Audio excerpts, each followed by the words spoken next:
इस वक्त मैं जिस मुल्क में हूं, जिसको मुल्क था वो, लेकिन अब नहीं है, जहां वो जो लोग इस मुल्क की रखवाली करने वाले हैं, जहां वो लोग इस मुल्क की हिफाजत ही नहीं कर रहे, तो फिर अब रियासत का क्या कहना। मेरी बात बताइए कि मैं तो सच्ची बात पूछिए, आज डिपार्चर लाउंज में बैठा हूं, और जितनी अल्लाह ताला यूं ही मुझे उठा लेगा, मैं शुक्र करूंगा, क्योंकि मेरा आज दिल भर गया है बिल्कुल। और अगर किसी ने मुझे फांसी देनी है वो भी दे दे, जिस किसी ने मुझे जेल में डालना है वो भी दे दे, किसी ने मुझे कत्ल करना है वो भी दे दे, मगर मैं अपने आप को शहीद नहीं कहूंगा, क्योंकि इस रियासत के हवाले से अब मैं नहीं समझता कोई आदमी वाकई सही मानों में शहीद हो सकता है, क्योंकि इस रियासत में वो चीज रही नहीं।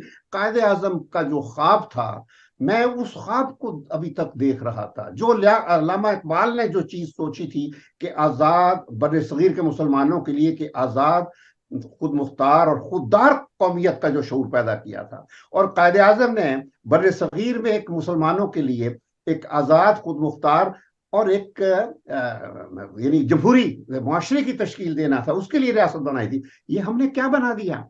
यानी मुझे तो समझ नहीं आती कि क्या हो रहा है आज हमारी जो हुकूमती सतह पर अगर आप देखें, यानी हर मुसीबत और हर सूरत के लिए हम दूसरों की तरफ देखते हैं, खुद नहीं करते।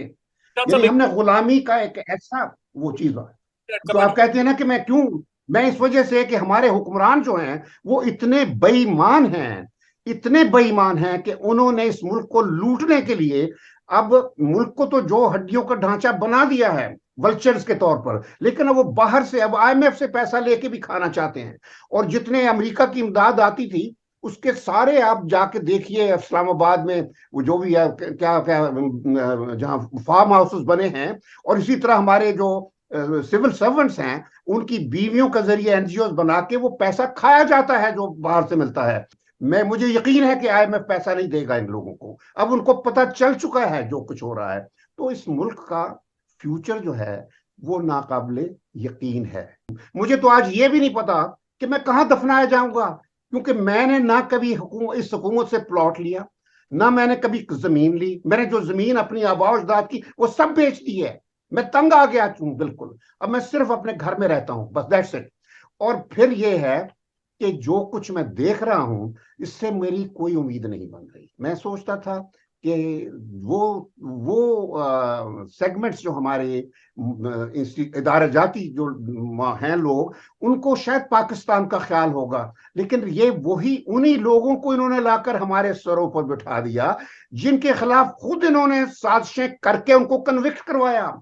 असल बात यह है कि प्रॉब्लम हमारा सिस्टम है, इस सिस्टम में हर किस्म की बुराई पैदा होगी, यही तो बात है। और अब एक एक ऐसा शख्स आ गया है जिसने इस सिस्टम को यानी चैलेंज कर दिया है, बिल्कुल उस तरह जिस तरह वो सोक्रेटिस के जमाने में वो जो थी आके उसने चैलेंज किया था सियासतदानों को कि मैंने रियासत को बचाना है, सियासत को नहीं बचाना, लेकिन उसको उन लोगों ने मार दिया था जहर दे के। 71 में एक भुट्टो था जिसका नाम जिसको जिसको कहते हैं कि शहीद हुआ है, और जिसको कहते हैं कि वो आज जिंदा है, लेकिन असल पाकिस्तान को तोड़ने वाला वो था।